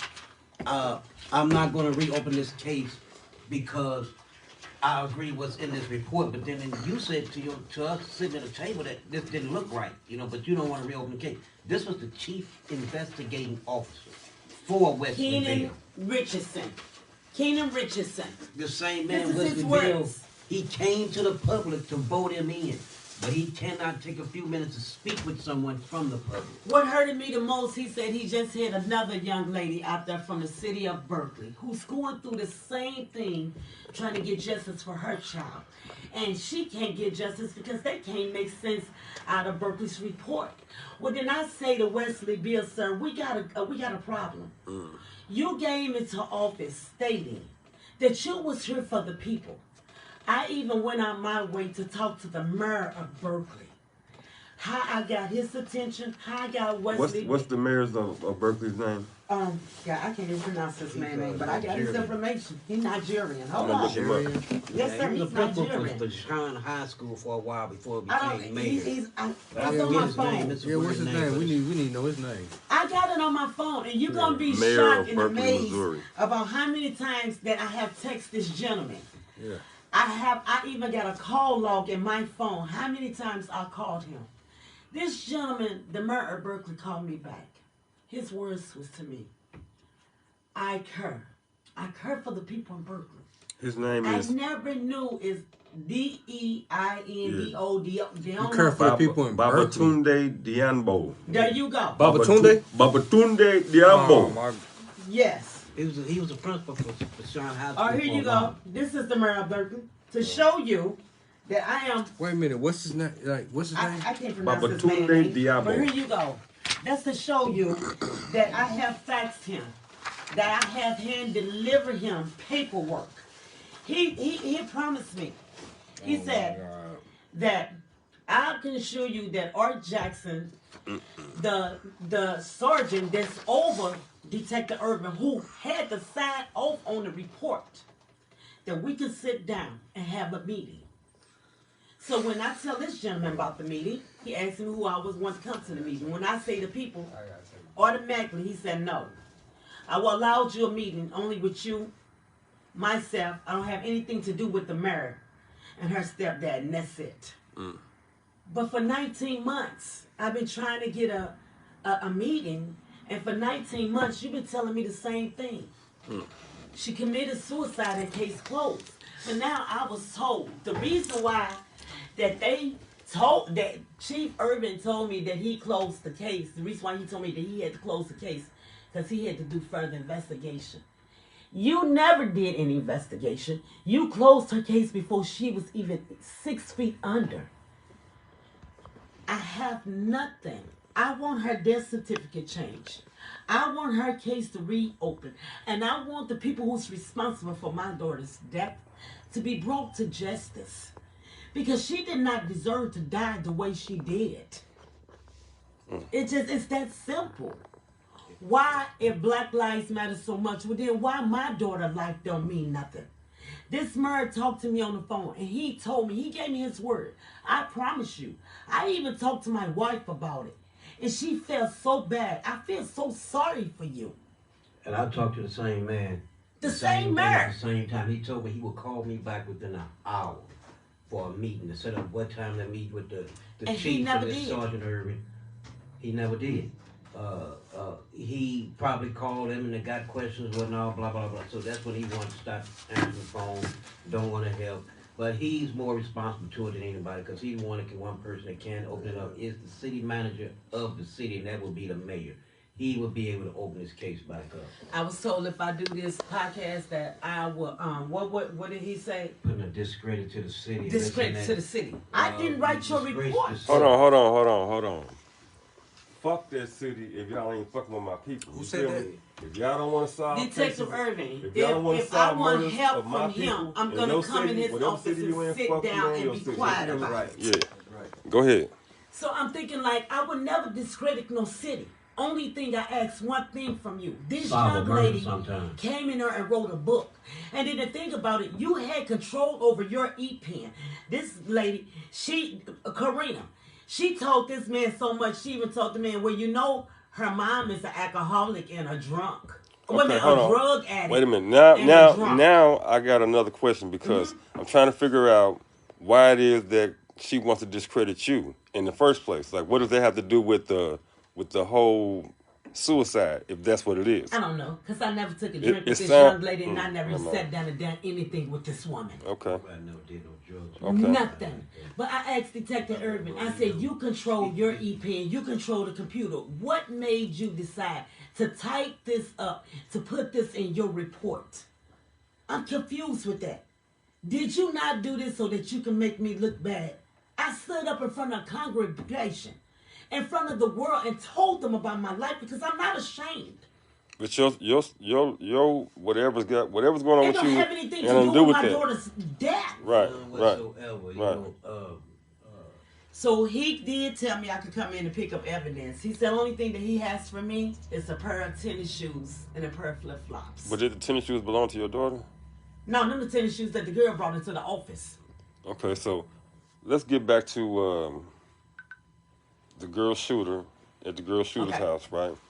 And while you at shooter's house, you talked to her about the situation. Did you tell her that your daughter was deceased at that time? Yeah. Okay, what was her? What? No. She contacted me on Facebook. Okay. She said, I need to talk to you. This is after you left her house? This even before I didn't even really know who shooter was. Okay. I met her once. My daughter brought her to my home. I was in her cooking. My daughter said, Mom, she's hungry. I said, no problem. I cooked her a burger. That's the type of person I am. You hungry, I'm gonna feed you, whether if I got enough or not. And she inboxed me on Facebook. I wound up calling her on the phone. She told me what she told me. So I called my sisters. We went to her house. Unfortunately, I had enough. What did she tell you? She told me, she said, because everybody on my daughter friends call me Mom. She said, Mom, Mimi told me that night, one day they was all in the kitchen playing and stuff. Your mic. Come to your mic. Mimi told me one day they was all in the kitchen playing. Shooter was cooking the kids some food. If anything happened to me, this bitch Karina got something to do with it. Let my mama know. Shooter never changed that story. She told me that. She inboxed me. I took my sisters over to her house because I wanted to see if my daughter had anything over her left. But like I said, that night of her death, that girl went. She took her food stamp card. She used it up because I called the state. I reported this. It was used in the city of Berkeley. Detective Irvin never did nothing about it. I called about her money. It was used in Berkeley. He never did nothing about it. I begged him. I said, Shooter don't have no way to get to your station. Can you go there? He didn't. In his report, it's stating what Karina said. Me and Shooter was on our way back. The girl Shannon. But mind you, she lived in Shannon's house. This is what she telling the detective. But she don't know much about the girl at all. So, was there a Facebook post or something? Oh, yeah. The night of my daughter's death, while she was laying up there, and while we was at the hospital, she started a GoMe page. A GoFundMe? A GoMe page. And she Now, was talking... who started it? The girl? Karina. Started a GoFundMe for your daughter? For my daughter. My daughter, I guess, it hadn't even got 11 o'clock at night yet. And she went Facebook and started a GoMe page. And then her and another young lady, which Detective Irving, I screenshot and took everything to him. That's how it's in his report. He wrote it. And then she also wrote in the report, her mom ain't ready for the fucking truth of what happened to her. And I said, Detective, if that's not enough for you to know that she was murdered. But last week, like I said, he decided to give me a meeting, but he's still standing on his. He don't want the murder. He most definitely don't want you there in no type of way. And he's stating that the reason why he had to tell me that the case was closed because he was still interviewing. This girl was down in Atlanta, less than 72 hours, dropping her at I'm talking about booty popping hard live. What girl? Karina. Karina was. So you it said was less than how many hours? 72 hours after her. Yeah. Okay. Someone sent her to Atlanta. That many hours? You talking about 72 hours away? She was on Facebook. Since from the time From that the your time daughter my passed daughter away? was dead.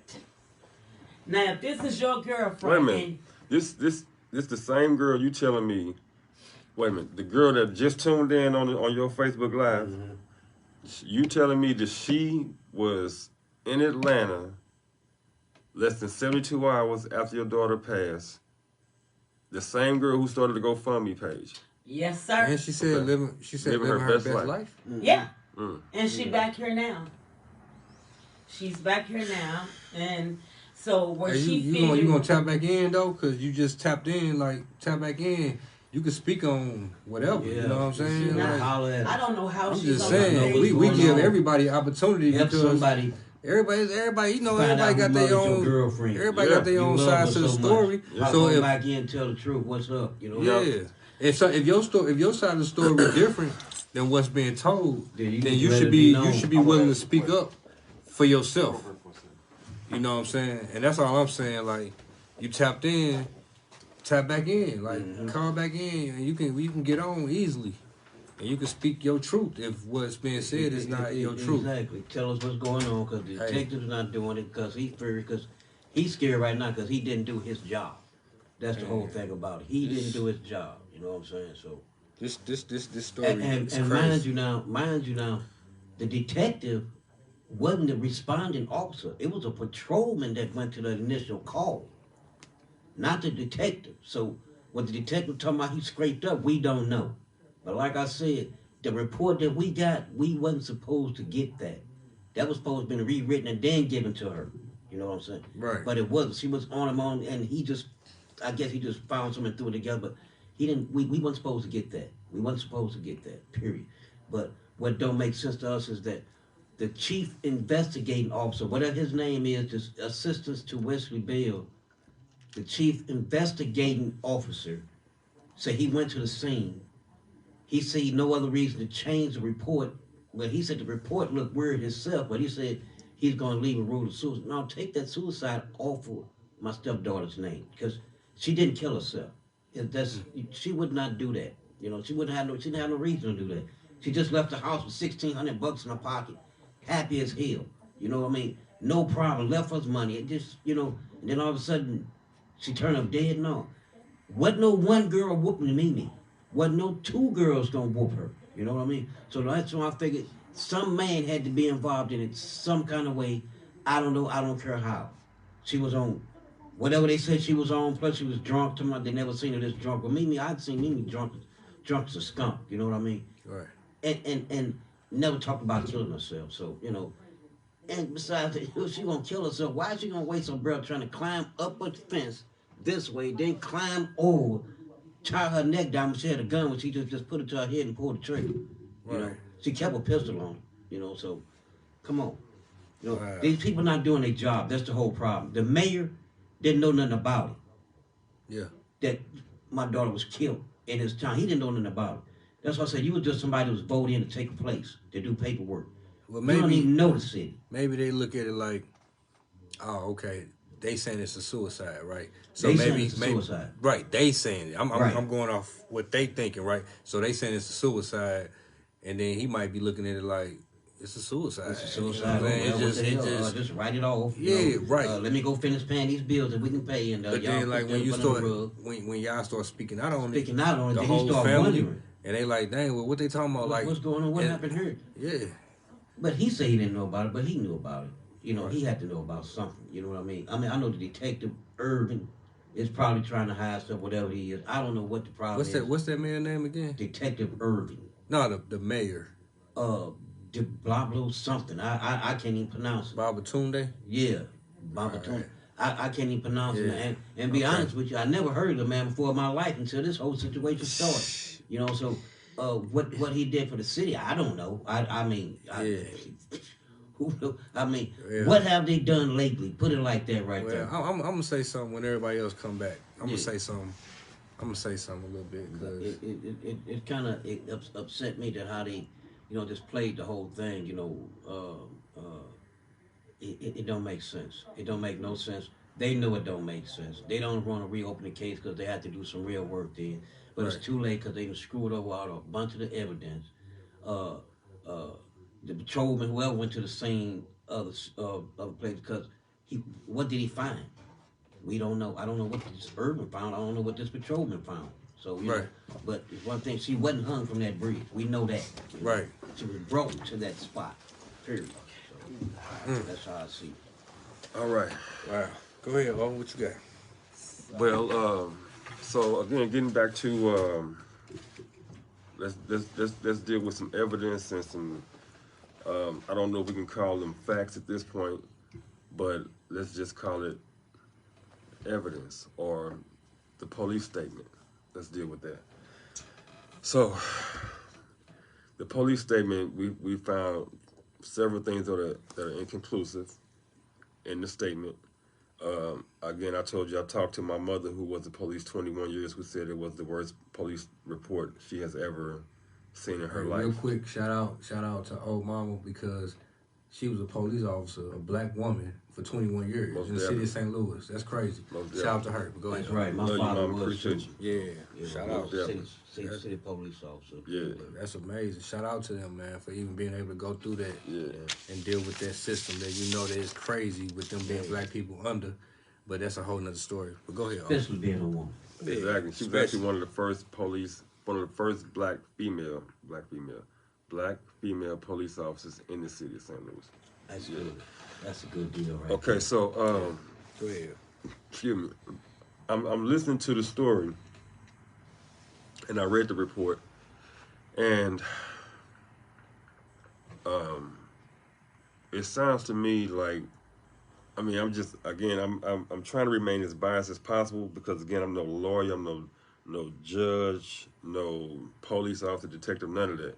But I do have a brain, and so it seems to me as if the police should have looked at certain people that they didn't, regards to what was said. And I know from just conversations with my mother, things you see on First 48, you know what I'm saying? Just kind of like common sense. You know, there should always be an investigation when we're talking about someone's life being taken. Or Exactly. He The went scene from should have been calling. the scene should have been shut down immediately. A big ups to her brother Javon for the fact that he did rush his sister to the hospital. He did more than what the police department did. Rushed her to the hospital. Detective Irvin, like I was telling him, Detective Irvin was not the responding officer. It was a patrolman that was responding officer to the scene after the body was gone. So we don't know what was threw down there, what wasn't threw down there. That's why I said they didn't do their job as far as investigating. Somebody should have stayed there, right there. Make sure the scene wasn't contaminated. Detective Irvin went there the next day. Not the same day, the next day. You know. So, Hey, let me say something real quick. I was waiting on y'all to come back, right? But I graduated from high school in 2000. 39 years old, right? I went to Sodan. I graduated from Sodan. Y'all know where Sodan is, right? Baba Tunde, that name y'all said, I didn't even know nothing about what y'all just said about him, but he was like a person that was at Sodan. yeah. He wasn't a teacher. He was like some kind of disciplinary person at the school that just like An administrator. If you in the hallways, he coming up to you talking about take your hat off, pull your pants up. Yeah. He one of these type of people. So he wasn't. I don't even know. I still don't know what his title was to this day. He told me he was a principal. But I'm just saying this to say that when y'all said that name, I automatically already knew who y'all was talking about. I know But him. he gave me his word.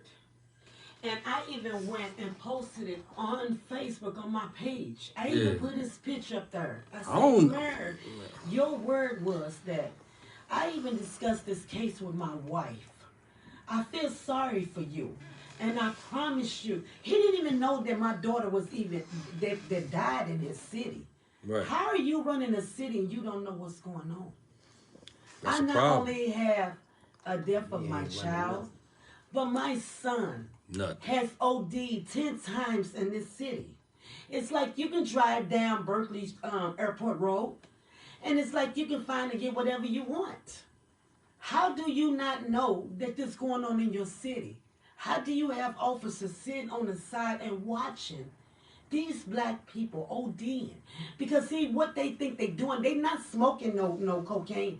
They smoking everything up under the kitchen table and stuff in their hearts like this.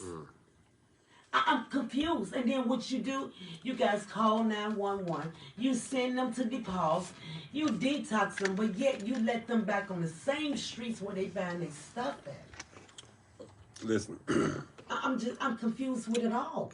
that's because they don't really care. You know, they there for a check. They don't care. And we really can't blame them because we are the ones living in the community. You're right. We voted them in. Exactly. That's why our voice need to be heard, like I said, so they can know that they need to be doing their job. That's why we voted you in. And it's not fair for her now to get a fair chance. Who gets the right to decide if she live or die? Why do everyone got to play God? Right. And Baba Tunde, you need to do your job. Yeah, Baba You do your Tunde. job, bro. on your job. So I know you I want face to to ask face, you. man. Do your job. I want to ask you a question. Straight up. And I don't want you to think I'm, being disrespectful or anything to you or your family, your daughter. Okay. I'm just trying to help you get to where you're trying to go with your journey. Okay. This young lady, is there any reason why she would want to harm your daughter that you know of? Yes. What reason is The that? reason for that. Come to your mic, please. The reason for that is because St. Louis County stated that this young lady, my daughter, was involved with this gentleman's death. Say it again. This young lady, Karina, and my daughter supposed to have been involved in 2019 in this guy's death. All three of these people hung together. Okay, hold on, wait. So, what year did this happen to your daughter? My daughter took her last breath in 2020. 2020, and the But year prior. in 2019, Okay. the detectives trying to state that my daughter, they did state it, they didn't try to. They stated in front of me and him the reason why they think that my daughter was involved with the girl Karina. But, this is the catch, right? They never had a chance to interview my daughter. But when they did have a chance, they say to interview, they didn't have enough evidence to even say that she did anything. The only evidence that they had is when they broke Karina in after my daughter's death. But Karina stated that my daughter pulled the trigger and killed this young man. Hold the 4 fuck times. up. Hold the fuck up. I'm sorry. Hold the fuck up. Wait a minute. And this was after Wait a minute. her death. Wait a minute. Wait a fucking minute. Hold the fuck up. Berkeley, y'all some sorry ass police departments. That's some bullshit. So Stevie Wonder can see and motherfucking a deaf motherfucker can hear this motherfucking situation. Can you just I don't wanna I ain't taking no side. Okay. I'm just going with what you said. I want you to say it one more time, please. So St. Louis County came to my house some months after my daughter's death to ask me about my daughter and a gun. Now, this is after your daughter died. It's St. Louis after my County daughter's Police death. showed up at your house Yes, to sir. ask you questions about a death. Like I explained to Go ahead. them. I said, you talking about an incident that happened in 2019, so let me help you out a little bit, okay? You talking about an incident that happened in 2019. I picked my daughter up. This girl, Karina, flew up to my house. Her and my daughter was arguing over a book bag. My daughter gave her the book bag, the same book bag that this girl, that my daughter had on her back, intoxicated, running up there while she hanging herself, but no one cannot find it, looking for a gun. So when we go to Wesley Bell's office last week, how they tried to do me, well, ma'am, this is the reason why we think that your daughter hung herself. It's because a person who is not a killer and never killed no one, it will cause them to start drinking and using drugs and cause them to murder somebody. That's all you serious? But was she ever convicted of this murder? No, sir, not at all. So why would they She say? was interviewed in Wonder why you 2019. brought it up. Why would She they was say still a killer living. would think like this? This is a report. She's not a killer because she's never been convicted of it. This is why he told me he cannot reopen the case, because they saying her mental state, because she didn't have a mind of a killer, A year it ago. caused her to start drinking and using hardcore drugs, and she But how decided to take her life. who are they to determine her mind state? Right. Like who? That's what we trying to figure How can they out. determine her Keenan- mind state? This the Keenan chief Richardson. investigating officer The for investigating Wesley officer Bell. This is of what Wesley he Bell. said. And then they said to y'all that Yes. a person that's a killer, or this something they would do. Well, this is the to reason kill- why they commit suicide, because they killed somebody. But she was never a killer because she was never convicted, She was right? never convicted. There They you don't go. know. They don't know if she did it or not. So that don't make they sense for brought them to the even girl say that. Karina Why would they in even mention to it? get a statement from her after my daughter's death. Now, is this the same girl? I'm just making sure. This is the The same same young girl lady you said right just here. start the GoFundMe page, right? The same young lady. The same one. Put that over here. The same one that was in Atlanta after it happened. The same one that was spending her food stamps. The same one that gave them the shoe. Gave them the shoe that she supposedly had on when she had on flip flops. The same one that found her and was stroking her head while she was cold, already dead. When your Wait a son minute, I found should her. have been a bigger person. The I same should have been one. a bigger The person. same one who called your son and said, your sister just called me and said this and said that. This the one you talking about. The Okay. same The one. same girl With the one who phone. refused to come in to do the voice analysis. See, because he also wrote in his report that he reached out to another police department to get help to do this. And the reason why the police officer at the different department failed to come up, because Berkeley would never respond back to them. They would never get back in touch with them. Okay, so I'm sorry. Just to rewind a little bit and just say it one more time and be real direct and Okay. clear so the people can understand what's going on. So, he stated in his report, Detective Irving, that no voice analyzer was done on her. And then altogether, he stopped even communicating with the girl. He started communicating with her mother.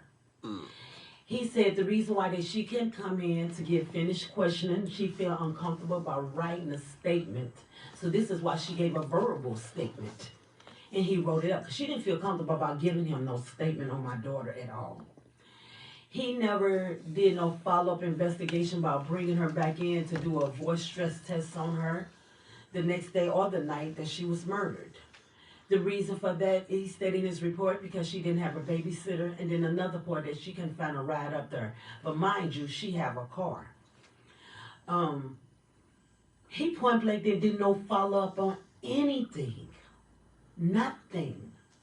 He stated he interviewed me and him. It never happened. Like I stated, and I'm going to state before, he brought me a perfectly shoestring tied to a gate. And I looked him in his face. So is this your evidence? He said, yeah, this is what she killed herself. But in his report, in the beginning, he stated all in a few pages, suicide. As you go through the report, he changed it. Suspicious homicide. Suicide. He kept stating that. So him and Art Jackson, after the people, he claimed that that interview came to the conclusion that she done it. In the report, he stated that my daughter was married and that he brought her wife into the interview thing to interview her. Well, I have paperwork stating that Miana Trinice Drape ain't never in her life been married in the state of Missouri. Don't you think a mother that's her best friend would know that she's married? I said, Detective, my daughter was never married. You got all of these statements. He can't even give the statement that I wrote. So let's go back to the hospital. Like I said, this was during COVID. Mm-hmm. They refused to let anyone in here. No one but the mother and the brother. That's it. They didn't even let the girl Karina in there. But when they examined my daughter's body, because we couldn't get the body out the car, they had to get the body. They stated this, the Nitra, the nurse, stated herself, I found no shoestrings on her, but I seen marks on her neck. So I go back to the detective. Have you ever thought in your mind that she could have been choked to death and someone could use a shoestring and try to wrap it around her neck to front this? Because I'm reading so much through this report. Your first leading investigator stated, I found no shoestrings not tied to the gate, not near the body, and the body was at the bottom. He didn't find the body at the bottom. What he found, he said, was a yellow stain and some sandals. Your body can't get up and keep moving. She was cut down, she was brought down, and she was found up under a bridge. And all of this is coming from one female. Her statements. I am not going to stop because this got to come off her records. This cannot be like this because one day her son going to see this. And he going to have the same questions I got. Why would you kill yourself? Give me one reason, because my thing is, like I asked Keenan Jackson, if she wanted to murder herself, she'd have done it in 2019. Why would she wait for a whole year to go by and to decide, well, I can't handle this no more. I shot someone. You interviewed someone and you came to my home after my daughter's death. You guys came looking for a gun, wanting to know if I know where it was at. Excuse me. Is there anyone else involved in this this situation you're No, referring sir. to as far as the daughter and the 3 people. okay. My daughter, Karina, and the young man that's dead. That's And what he I'm at. can't speak. Now, the young man that's dead, what was his role in this situation? They can tell you that. I said, was it a robbery? What caused to lead up to this young man's dying? Only thing they can tell me is that we found her evidence, her handprints on his money in his pocket. Yeah, How they do said you they know found- what was they in say- his pocket? He said they found DNA. DNA from Miana in his pocket, but how did they find the DNA when they never got no kind of sample from Miana? You know, what are they talking about? I don't know if, like I said, From the money, she gonna take all the money. She ain't gonna take some and leave the rest. You know what I mean? So come on, man. ain't nobody gonna do it. If somebody laying down there dead and they got a pocket full of money, Y'all gonna take God it is all. my witness, they taking it all. Why would you take peace and leave the rest? I asked the You ain't even got detective time. It take more time to to take go less through it and leave the than to rest. just take all of it. I said, detective, have Somebody- you ever thought in your mind that somebody this lied young on lady her. could have been covering up something because my daughter knew something? Right. So when it comes to the cell phone, he says now it's only one cell phone. It can't be one cell phone because these two ladies communicated with each other on the phone. So she said. She said, Right, and they found one up on the bridge. Did they check the phone records to see? I They didn't do asked. nothing. They can't do none of that. They cannot give me a demonstration, which I did my research, like I stated. I went in some fire departments to ask. And yes, I was told they can do demonstrations. But what I'm getting from it, and the way the gentleman was looking at me like, seriously, in your head, you know good and well, a shoestring cannot hold this. Exactly. So I'm looking for multiple shoestrings. But what gave you away, Detective Irvin, is when you stated this young lady walked a pair of tennis shoes into your office, stating that this could be what she killed herself with. So offered the evidence. She brought tennis shoes into the office. Now, mind your shoestring is about what, this long? Yeah. About this long on a shoestring. So you got to tie this shoestring around a thick neck. Right. And then you got to be sober enough to get up there to tie the shoestring up there good enough to where to stay in there so you can hang yourself. Mind you, on an incline like this, like trying to walk up the side of the arch. Okay? She couldn't have done it from the top because then she would have to climb up the fence and go over like a loop and then climb over the other side and then get down and far enough to tie, but she all drunk. So it's virtually impossible for her to do it. So it wasn't no suicide, and I'd be damned if I'm gonna let them call it Her medical suicide. papers. That's my thing. Her medical records said that cause of death was from cocaine, methamphetamine, alcohol, and strangulation. And strangulation. Yeah. And strangulation and hanging is I'm thinking it's two different things, like a fixation or something like that. A fixation would be hanging. And that's also in his strangulation report. Be somebody doing this here. You know what I mean? He came up with the conclusion that she died from, I guess, the spit or the slob that's in her throat or something.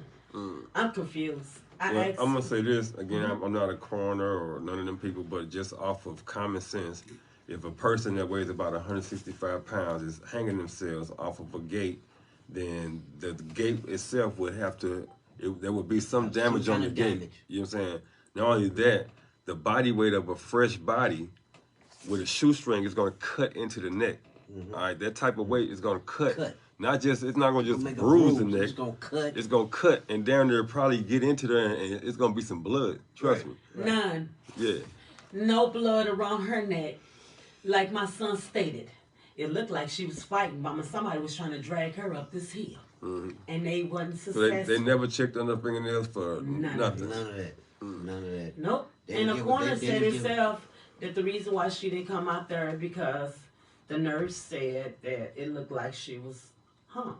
She hung herself. Based off of the shoestring on the off gate. Of the shoestring, after the abrasions that was on her neck. And once again, I ask everyone, have y'all ever thought that someone could have put their hands around her neck or took a string and did it themselves? Because if she was that intoxicated, I'm not no nurse neither, but I know a little bit about the human body. When you're doing that much hardcore drugs, you're not capable of doing anything. Right. You don't have the ability to do it. So imagine me putting a shoestring around my neck, and I have cocaine in my system, and I got methamphetamine. I also have alcohol and marijuana. I don't have the strength, number one. Right now, I'm already tired. Number two, how did I run up a hill? Climb up this. And she wrote a statement.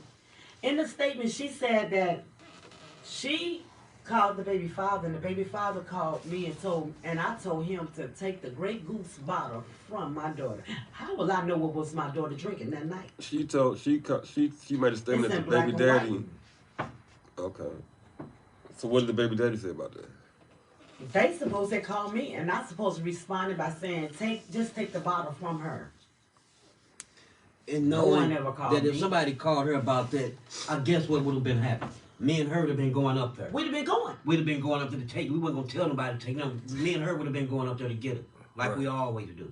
You know. Yeah. So, no, it just wasn't nobody called and told us. I've been questioning over and over in my life. There's a whole bunch of lies going on. Your Berkeley got a kids- lot to do with it. Like, can I say this? All my entire life, people been telling me, why do you chase after your kids? They grown. Let them make their own mistakes. They ain't gonna never learn. You're doing them no good. You enabling them. And my question to the people, the reason why, because I always wish that I had someone out there chasing after me. Right. I question myself, what would my life would have been? Yeah. It's hard being a mother and a black mother and the things that I allow myself to go through. You see, because my first daughter death which I know exactly how she died. She almost took me out of here. I gave up because I didn't understand this thing with death. And then I watched my son snap when his daughter took her last breath in his arms. And I didn't even know how to help him. And then to watch a girl that he allowed 29 years of my life, man, this girl shared everything. She wasn't the type of kid to say, like, well, Mom, I slept with this person and I don't want you to know. No, it wasn't like that. See, me and my daughter sat up in the bed together. I was the one who taught her how to read the Bible. That was her punishment. So when she got into school, you might as well climb on up in this bed and let's start reading some chapters in the Bible. I knew my daughter inside out. I was the first one she came to me to talk to me about females. And I told my daughter, you're going to get judged regardless of what the world follow what's in your heart. And if your heart loves a woman, well then I'm your number one fan. I will stand beside you.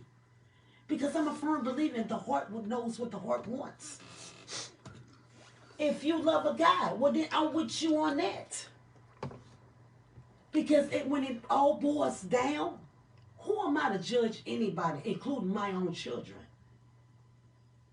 This girl belongs to me. Today, tomorrow, and forever. And as long as I live, she will live. Until I get justice, I'm not going away. Let me pause for a second, baby. Man. Oh. All right, y'all. As y'all can see, I told y'all this was going to be some serious business right here. So that, And I want y'all to understand that if anybody out there know anything about this situation, please don't call Berkeley. Call St. Louis County. Okay?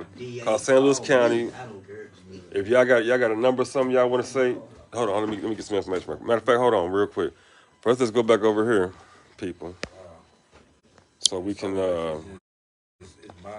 see her daughter again. Blown right now. Like, I don't even know. I guess this would be the best one right here. Man, it's so crazy. And her son. Their job, that's what's happening, bro. People's job need to be done. They taking these offices and taking So face. I want to ask you a question. Smile. Do you think this is a recent picture of her right here? That's one of her pictures. This girl loved her kid. There go her kid. That was her pride and joy. That's her most recently picture. Now look at that face. And you tell me that's a face of a girl who want to end it? Right. This is what I mean by my daughter always thought and wanted to be a boss. Look how serious she is. When she wanted to mean business, that's her business face. That's how she gonna look. She love, and she love hard. She's very beautiful. Nice smile. Her son looks just like her, too. So I want to ask y'all if you guys got a number or something or something that you guys want to let the people know how they can contact you if they hear some information or something like that. Yeah, you can call me at 314-201-1039. That's Cleveland. You can call me anytime. Okay. Text me, whatever. And so what I'm going to ask the people to do, excuse me, if there's anybody out there got any political ties or maybe we can take this viral. Maybe we can get, somebody that's, maybe we can get somebody Bigger than the state attorney to get into bigger than the mayor of Berkeley. That could even give us some advice in what to do. I had a friend that's FBI, and he told me that the only way that he can open his case up is that the city manager has to do it first because it's not a federal The crime. city manager? The city manager of Berkeley. is the mayor. Okay. The mayor gave me He his said word. that then he's an FBI. My father is still an investigator up in Las Vegas. But there's nothing they can do because of the city mayor. The city manager has to be able to say, open this case up. You know what I mean? Okay. And that will have to go to. So this is what we're gonna do. out there. We're gonna make sure that we get in touch with the city mayor, the mayor of Berkeley. We're gonna push him. We're gonna push you, mayor. We're gonna push. We pushing. You're gonna open this case up. You feel me? You're gonna open this case up and you're gonna get some understanding about what's really going on around here. You're gonna do it. You got me fucked up. You gonna do it. Watch me. And all the people that's listening to it, to what's going on right now, because we all live, you know what I'm saying? And y'all need to tap in. Y'all hear what's going on. You got something to say, say it. Don't hide. Yeah, I'm talking about calling the Berkeley though. Like if Let any of us this know stuff something. Somebody knows don't something. sound right, or you Yeah, if it was your your child, And you know one of your it ain't right. relatives, That's why I call have in a the question Berkeley. to ask Call in the public. Berkeley. go ahead. Ask them about it. I have one thing to ask. So many people, and a lot of you guys know me, tell me the same thing.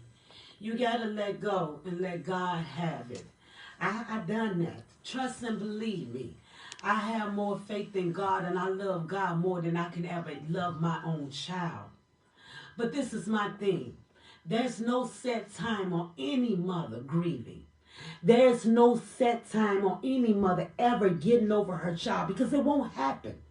Only thing I know at this point in my life is to accept the fact that my daughter is in heaven. And one day her and I will take up where we left off. That's what I have forward to look for. That's what's going to push and keep me going on. And another thing that I have that I can hold on to, that as long as I breathe and I have life, so does she. Thanks. So I am her voice. I only want justice like any other mother. And again, this is who the mother and the dad crime. believe was the last person with Wasn't no her daughter. suicide. What's her name again? Her name is Karina Dunlap. And she the one who gave a 32 book on how she found my daughter. How one dead girl woke up 3 times and re-killed herself over and over again. That's heavy. how St. Louis. All right. Hey. So again, young lady, please, before you go, tell the people your name. My name is Avis Henderson, Your and I'm daughter's truly name. grateful to this podcast because if it was not for them, I would not be here today. So, people, I'm telling y'all, get y'all stories out there. Someone is going to listen and believe it. Who sent you to this podcast? I don't know the female. All I know is that she been following me and she been reading my stuff. She probably inboxed me and said, "This the guy who you need to speak with." And so I did, and you reached right back out after you read her story. And that's Chronic Chronicles. That's Chronic Chronicles, y'all. So I am truly grateful to them guys. Who don't know, y'all gonna know from They now only on. want the truth. I got something to do with it. So do I. I know a lot That's of people. it. And this right here, I appreciate this right here. So we owe y'all. So Y'all don't owe us nothing. Chronic Y'all owe us Chronicles nothing, be baby. known everywhere. That's what we're here for. My son would people, love to man. come on to tell you exactly how she was found, where she was found, because he was the one who found her. We're going to get him on here ASAP. He can come next week. This ain't, Next this week. ain't Come the Saturday. end of it. We gonna We'll keep set it putting up light so on you it. can We hear gonna him. keep. Oh, yeah, we want this out. We want this out. Because we don't know what happened to the original report that he wrote. He said, I would take a polygraph. I never brought a cut, nothing off of her. Only thing he tried to do was give her CPR, but he knew she was too ice cold. The lady that preferred you, what was her name? Mary. Mary. That's all I know. Her name is Mary, and she spoke highly of you guys. She spoke so highly of you guys. That's why I text you so late that night. I'm like, I got excited. And she had came back on her. She inboxed me again, say, "Did you reach back out?" I said, "Yes, ma'am." She did, and she gave me like a thumb up. I never heard nothing else from her. Okay, Mary, whoever you are, we like to thank you.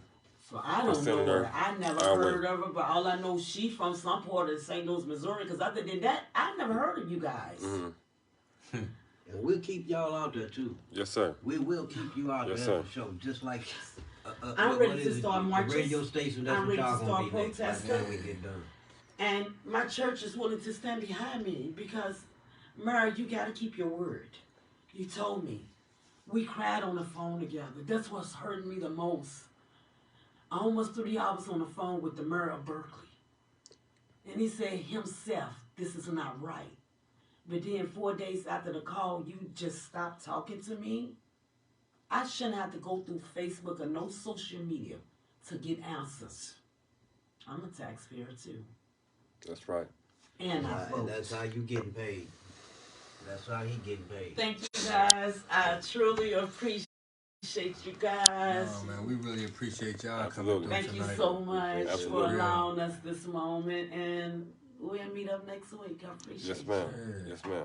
We appreciate y'all coming through, telling y'all stories. Oh my God! All right, y'all. So I feel so good. I really want to say that again, I'm gonna beg and plead with y'all. And read over that. Yes, ma'am. That might excite y'all. I'm gonna beg and plead with y'all. If anybody heard anything about this, if you got a story, something similar to this, you going through something like this, come on up here. We're gonna make it be heard for you. You feel me? So again, Mayor of Berkeley, whatever your damn name is, again, I forgot your name, Umbukunku, Umfufunfu, whatever your damn name is, you better talk to this lady, bro. You better open that case up and make it happen. If not, we're gonna be at your door. Matter of fact, we coming to your city, fam. We ain't bullshitting. Hey, ma'am, this is what I want you to do. Call your people. Okay. Tell them let's get this march together. Yes, sir. We going to City Hall. Yes, sir. Yeah. So get it together. Let me know when it's popping. Hey, before we go, I got Nikki Merlin Wallace. She hit us up. She said she was the one that recommended you guys. That's her. Nikki. Nikki. Yes. Yeah. Nikki. Tell her Where's Where's thank she at? you. She said, Add her in. she said she wanted to Thank say you something. so Add her in. much. Which one is it? It say, where's she at? Nikki. Like that. Miss Wallace, I want to truly tell you thank you so much for allowing my daughter on this night to have a voice. I could never repay you, but if you ever need me to stand on a line or battlefield with you or just to hold a sign and march, I will be the first one to be at your side. To you, my queen, I salute. Thank you. Wow. Nikki Wallace. Amazing. I need to talk to you. Get my number somehow, inbox, whatever. But I need to talk to you. Thank you. So I'll set this up with my son and let you guys interview my son. Yes, ma'am. Episode 16. All right, y'all. This your boy O. We about to be out of here. I really appreciate this young lady for coming, this man for coming. Thank you so Anybody else that much. want to come tell your story, come on through. If you got some information on this situation, holler at your boy. We're going to organize a march for Berkeley to get a mayor, boo, whatever his name is, and we're going to make it happen, all right? Yahawaru, y'all. Love, peace, and wisdom. I am you, you are me, we are one. I'm going to end this with this shot of it right there. I'm going to say this real quick before we go. Chronicles, man. For Miana Draper. Look at it. Justice for Miana Draper. Mayor. Yeah. Chronicles in the building, man. It's a beautiful story. Y'all get it out there. You guys. All right, y'all. It's your boy O. Chronicles. Love, peace, and wisdom.